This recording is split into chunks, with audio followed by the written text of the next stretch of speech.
everybody, welcome back. I'm Lane and this is Outdoor Life in Christ. And I do apologize that this is the first lesson that I've been able to present to you in a little over a year actually.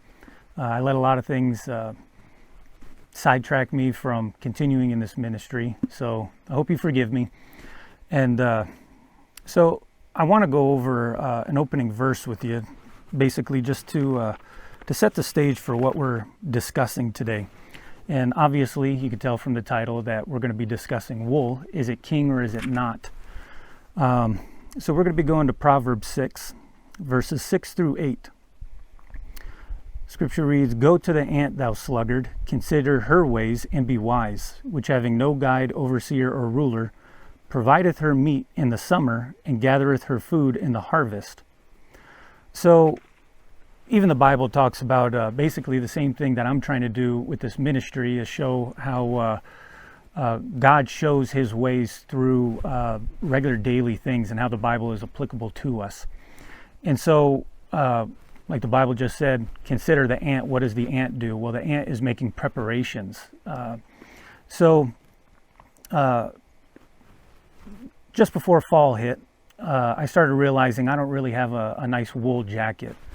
So I ordered this one offline, and like a lot of people, I was under the presumption wool is king, and really that's all anybody really said about it, which was unfortunate. There are some people that add a little bit more to it, but generally speaking, a lot of people are saying the exact same things. Wool is known that when it's completely wet, it'll keep you, it'll hold 80% of its retention value for warmth. It's like, well, what does 100% even mean? So 80% doesn't really mean too much just with that information. People say it'll keep you warm when it's cold outside, but it'll keep you cool when it's warm. Unfortunately, that's wrong. Wool doesn't magically just know what you want, and it does it. It needs to be applied in the right way. And before we get into that a little bit more, I do want to take you to Proverbs 31. So Proverbs 31 is pretty much known as a chapter talking about a virtuous woman and what a Christian, God-fearing woman should look like. But there's a couple things in here I want to point your attention to. And again, it's Proverbs 31, verses 10 through 13. "Who can find a virtuous woman? For her price is far above rubies. The heart of her husband doth safely trust in her, so that he shall have no need of spoil. She will do him good and not evil all the days of her life. She seeketh wool and flax, and worketh willingly with her hands." So I had to look up what flax was. We've all heard of flax seed before, but flax is the actual stalk of the plant that back in the day they would actually strip the stalk and they would weave it. They'd take the fibers and weave it into other fabrics. And so I thought that was pretty interesting. But for some reason, a virtuous woman is also seeking wool. Well, since wool first came about, from sheep, we've known a lot of the properties that it has, and that it's highly sought after. But again, it has to be used in the right context. So I thought of this lesson back in the fall. My church was putting on a barbecue for first responders in the local area. And unfortunately, I wasn't going to be able to help with that because I really needed to go grocery shopping. So the heater in my Jeep broke. And so I ended up having a portable heater unit that you just plug into the cigarette outlet. And it did good enough to heat up the cab of the vehicle. And I figured while it's warming up, because obviously it's not as good as the heater inside a vehicle, I had my thick wool jacket, but then it was the body of the vehicle providing a windbreak. And so I was perfectly fine until my vehicle broke down in the middle of nowhere. Unfortunately, being out here, you break down. Who knows how long you'll be waiting for someone to come by. And then on top of that, is that person going to be willing to help you? So fortunately for me, I broke down in front of somebody else's property and they saw when my vehicle broke. So they came out and I was able to make a phone call to one of my buddies, and he was actually going to help out at the barbecue for the church. And so he was able to come out, help tow my vehicle to the shop and get that taken care of. And of course I have my emergency pack in the back of my Jeep, but when things like that happen to you and you're really stressed out, a lot of times you're not thinking real clear. And so all I could think of was the frustration and I need help and what do I do? Those thoughts always flood people's minds. When you're the one that needs help, that always happens. And so while I was dealing with being frustrated, at the time, my body heat was hot, you know, because I'm angry at the situation that happened. And so I ended up going to the church barbecue anyway to go help out because I was with my buddy. And this was the jacket that I had on. And it was getting kind of cold outside. And we were behind the building. And we were in an alley. And alleys are wind funnels. So when the wind wasn't blowing, my body heat was filling the fibers, the dead space in the wool, and I was fine. But every time there was a breeze that came by, it sapped all the heat that I had, and underneath I was just wearing a thin t-shirt, which was fine for when I was driving the vehicle. But now that I'm outside, I almost might as well not be wearing anything. I should have grabbed my sweatshirt or something out of my pack before dropping it off at the shop, but I wasn't thinking about that at the time. So it did get me thinking about this lesson, because most of the time, again, people just say wool is king. It keeps you warm when you're cold. It keeps you cool when you're warm. No, it doesn't. You need to have the right application. And so because of that, I also started thinking, I'm always looking at different things, you know, including footwear. And so I'm always out looking for that perfect pair of boots, something that's good enough for when I go to the cities. It doesn't stand out like I'm some hermit up in the mountains or something, right? But also something durable enough that I can actually be out here and go on hikes and do things. So I ended up coming across this shoe company, and really they're very basic. You know, it's just canvas uppers with a rubber sole, very basic. But I started thinking, well, if I have thick wool socks and then I have these canvas boots that weigh less than a pound, I mean, they're very light. And because it's thin canvas, if they get wet, they will dry out faster than if they were thick as well. So I figured, you know, they're only $70. Let me go ahead and order a pair and see how those do. And because I'm using the combination of wool with canvas properly, my feet were doing great all winter. I would go on rucks, and I've been helping other people out on their property. I was out in negative 13-degree weather with snow up to my knees, and my feet were perfectly fine in shoes that are advertised as 3-season, but normally people that wear these, they're more in dry or desert environments. They are not made as a winter snow trekking boot. But because I had the thick wool socks with the canvas covering on top, I ended up being perfectly fine while I was moving. So if I stood still, 10-15 seconds later, my feet started getting cold because my body isn't producing enough heat to fill up that dead air space in the wool. And of course, fabric is breathable, so of course you're going to lose that heat.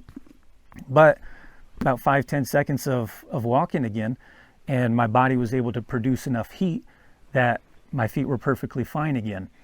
And so there was times that I would even go out wearing this jacket when it wasn't freezing cold outside. You know, it's just cool, a little breezy. Throw a backpack on and go take a walk. And I expected the breeze to be able to remove some of the body heat trapped in the dead airspace, because I wanted it to keep me warm enough but not overheat. If I would have worn my regular lightweight jacket, it's not as breathable, and I would have had to have stopped, take my pack off, take the jacket off. Now I'm cold and I'm sweaty, so I'm going to possibly start freezing. And then I have to figure out how to stow the jacket and then throw the ruck back on. And when you have sweat on your back and then you put pressure on there, everybody knows how miserable that is. So it was just better for me to wear this wool jacket and go take my ruck and just go for a walk. And it worked out perfect. So knowing how to actually apply these things is what makes wool king, is the phrase, so to speak.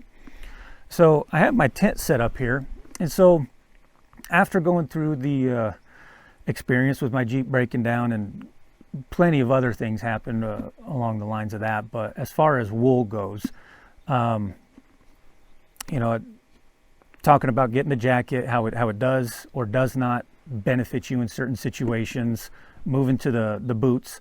Well, then I started thinking, it was just before Christmas, I think it was the 23rd of December. I figured, let me push this even further. So I didn't have this tent until recently.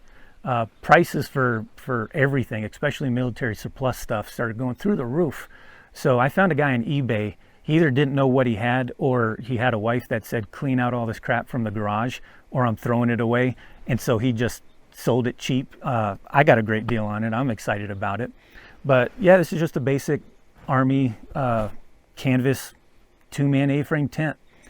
And so I figured, let me put it more to a test. And so there was 12 to 18 inches of snow out here that day. And so I shoveled out a huge area, and I had a little campfire here. And, this is just in my yard. It's fenced in. I wanted my dog to be with me.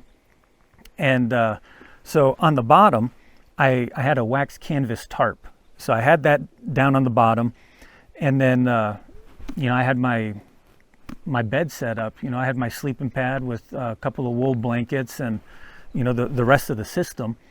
And so with things pressed over on this side, blocking any wind coming in from the bottom, so I didn't have to deal with any wind breeze there. Had all the gear down at the bottom, at the foot part, and then I had my dog stuff over here on this side. We were actually pretty set. This provided an excellent wind break. And then, of course, I had wool thermals on it also. So overnight, there was a few times that I woke up because I was overheating. And it was in the high 20s that night.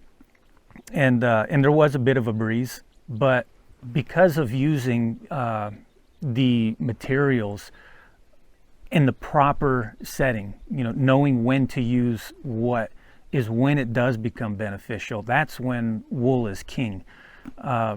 Again, going back to the thing where people say even when wool is completely soaking wet, it still retains 80% of its insulated value. Well, that doesn't mean anything if you don't have these other numbers and what are the other situations that are happening.